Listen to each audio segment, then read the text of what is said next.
All my dears, మా ప్రియమైన మిత్రులందరికీ మరి ఈరోజు మంజంపులి ఒక విషయాన్ని తెలియజేస్తున్నారు.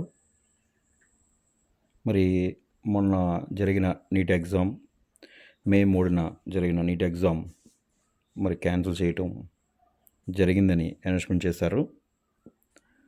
అయితే ఇది చాలా తీవ్రమైన దారుణమని నేను చెబుతాను. ఎందుకంటే గత జరిగిన సంవత్సరం కానివ్వండి, 2025, 24 ఇలాగా ఏదో ఒక పక్క ఈ నీట్ ఎగ్జామ్ కానివ్వండి, ఇతర ఎగ్జామ్స్ కానివ్వండి, ఈ లీకేజ్ ప్రక్రియ జరుగుతూనే ఉంది. అది గమనించాలి ప్రభుత్వాలు కానీ, లేదా నాయకులు కానీ, ఎవరైనా కానీ, డిపార్ట్మెంట్లు కానీ ప్రతి ఒక్కరూ గమనించాలి. ఎందుకంటే ఎవరో చేసిన తప్పుకి ఇంకొకరిని బాధ్యులు చేయటం కరెక్ట్ కాదని నా యొక్క ఒపీనియన్.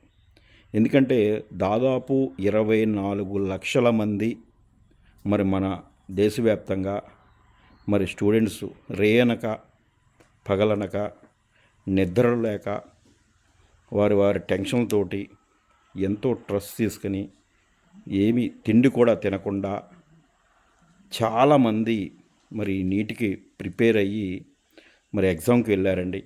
ఆ ఎగ్జామ్ రాశారు. మరి రాసిన తర్వాత మళ్ళా ఇప్పుడేమో ఎక్కడో వేరే రాష్ట్రంలో ఇలా లీకేజ్ అయిందని చెప్తున్నారు. దానికి మళ్ళా ఇవన్నీ కూడా క్యాన్సిల్ చేసి మళ్ళా రీ ఎగ్జామ్ అని మరి అనౌన్స్మెంట్ కూడా చేస్తున్నారు. ఇది కరెక్ట్ కాదు. ఎందుకంటే ఎవరో చేసిన తప్పుకి ఈ 24 లక్షల మంది విద్యార్థులు, వారి పేరెంట్స్ కానివ్వండి, వారి బంధువులు కానివ్వండి, చాలామంది డిసప్పాయింట్ అవుతున్నారు. అంటే ఒక 24 లక్షలు ఇంటూ ఒక ఫ్యామిలీలో 20 మంది ఉన్నారనుకోండి, వారందరూ నెగిటివ్గానే మన గవర్నమెంట్ని కానివ్వచ్చు, నాయకులు కావచ్చు, ఎవరినైనా కానీ నెగిటివ్గానే చూస్తారు. అంటే అప్పుడు ఏమైంది, 20 మంది ఒక ఫ్యామిలీకి ఉంటే 20 ఇంటూ 24 లక్షలు అంటే ఎంత అయింది సార్ చూడండి.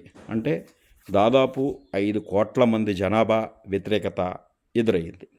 ఓకే, ఎందుకంటే మనం ఎవరో తప్పు చేశారండి, వారు ఖండించండి, వారిని కఠిన కారాగార శిక్షలో వేసేయండి, ఇబ్బంది లేదు. అంతేగాని వీళ్ళు రేయనక పగలనక కష్టపడి చదివిన వారందరినీ కూడా మీరు డిసప్పాయింట్ చేయటం, వారి మనోవేదనకి గురవ్వటం, కొంతమంది అయితే లాస్ట్ ఇయర్ ఆత్మహత్య కూడా చేసుకున్నారండి. మరి ఇటువంటి సంఘటనలు ఎన్నో కారణం అవుతున్నాయి. దానికి ఎవరు చేసిన తప్పుకి, ఎందుకంటే ఒక వ్యవస్థ దాన్ని కంట్రోల్ చేయలేకపోతుంది. ఎందుకంటే ఈ రోజుని మొన్న ఒక అతను ఎవరు అన్నాడు, 10,000 ఇస్తే మర్డర్ చేసే వాళ్ళు కూడా ఉన్నారు కొన్ని ఏరియాలో అని. అలాగా ఒక చిన్న వ్యవస్థ ఏదో ఒక రూపాయిగా అమ్ముడైపోతూనే ఉంది ఈ రోజుకి కూడా.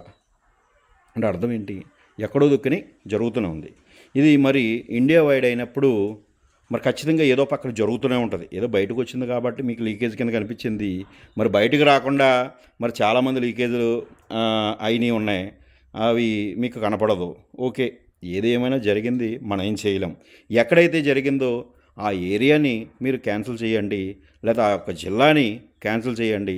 అంతేగాని దేశంలో ఉన్న విద్యార్థులందరినీ కూడా ఈ యొక్క నీట్ ఎగ్జామ్ క్యాన్సిల్ చేయటం అనేది సబబు కాదని నా యొక్క ముఖ్య ఉద్దేశం.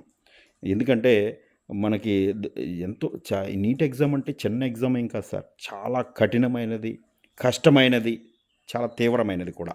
కొంతమంది విద్యార్థులు అయితే పడుకోకుండా ఎక్కడ నిద్ర వస్తుందని మొన్న ఒక మా బంధువులు రిలేటివ్ ఒకళ్ళు చెప్తున్నారన్నమాట. చదువుకోకుండానంట పడుకోకుండా ఎక్కడ నిద్ర వస్తుందని చెప్పి ఇలా గిల్లుకుని మళ్ళీ చదువుకుంటున్నారు. అంటే చూడండి ఎంత కష్టపడ్డారు.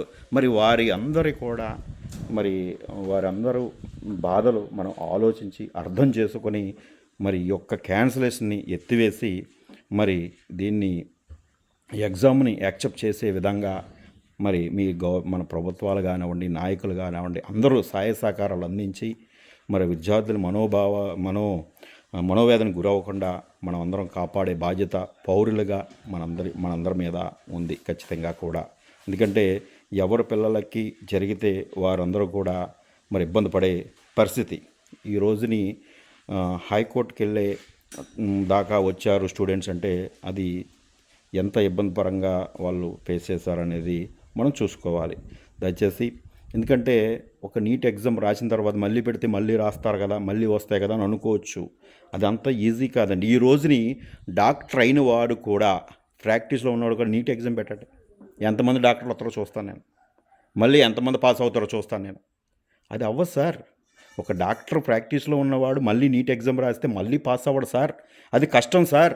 అది తెలుసుకోవాలి సార్ మనం.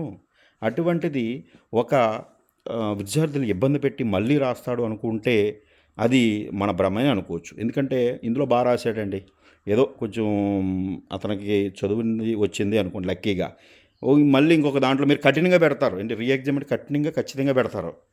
అప్పుడు ఇంకొక 100 మార్కులు 50 మార్కులు తగ్గినది అతను సీట్ రాదు సార్.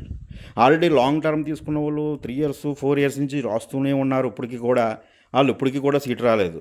షార్ట్ టర్మ్ కానీ లాంగ్ టర్మ్ తీసుకుంటూనే ఉన్నారు, వీరు సీట్ రాకుండా చాలామంది ఇబ్బందులు పాలైన వాళ్ళు చాలామంది ఉన్నారు. మళ్ళీ వారికి 1 ఇయర్ వేస్ట్ చేయకండి. ఎందుకంటే మళ్ళీ రీ ఎగ్జామ్ పెట్టడం వల్ల మళ్ళీ కౌన్సిలింగ్కి మనం ఫిబ్రవరి దాకా కూడా మరి వెయిట్ చేయవలసి వస్తుంది స్టూడెంట్స్. అప్పుడు 1 ఇయర్ వేస్ట్ అవుతుంది, వాళ్ళ స్టడీ వేస్ట్ అవుతుంది, వాళ్ళ మైండ్ సెట్ అన్నీ డిసప్పాయింట్ అయిపోయి చాలా ఇదిగా తయారవుతుంది.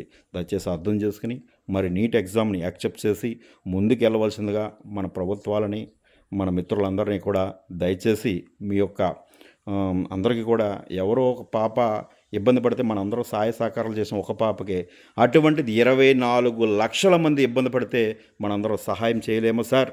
ఒక్కసారి ఆలోచించండి. దయచేసి ప్రతి ఒక్కరు కూడా మీ యొక్క స్టేటస్లో కానివ్వండి, ఇన్స్టాగ్రామ్లో కానివ్వండి, దయచేసి అందరం దీన్ని ముందుకు తీసుకురావాలి. మరి అందరినీ విద్యార్థుల్ని, ఎందుకంటే రేపటి పౌరులు, మరి రేపు పొద్దున కాబోయే డాక్టర్లు, ఎందుకంటే వైద్యో నారాయణ అన్నారు అంటే ఒక డాక్టరు దేవునితో సమానం. అటువంటి దేవుడికి ఇబ్బంది వస్తే మనం చూస్తూ ఉంటే అది నిజంగా దానికి మించిన ఘోరం ఇంకోటి లేదు. ఎందుకంటే దేవుడికి కూడా మనం సహాయం చేయలేకపోతే మనం ఉన్న వేస్టే నా దృష్టిలో. కాబట్టి అటువంటి నిర్ణయాలు తీసుకోకుండా ఈ పరీక్షా కేంద్రాలని మళ్ళా క్యాన్సిల్ చేసి మళ్ళా పెట్టడం నిర్ణయాలు తీసుకోకుండా మరి ముందుకు తీసుకెళ్లవలసిందిగా కోరుచున్నాం. ఇట్లు మీ Manyam Puli. Thank you so much all my dears.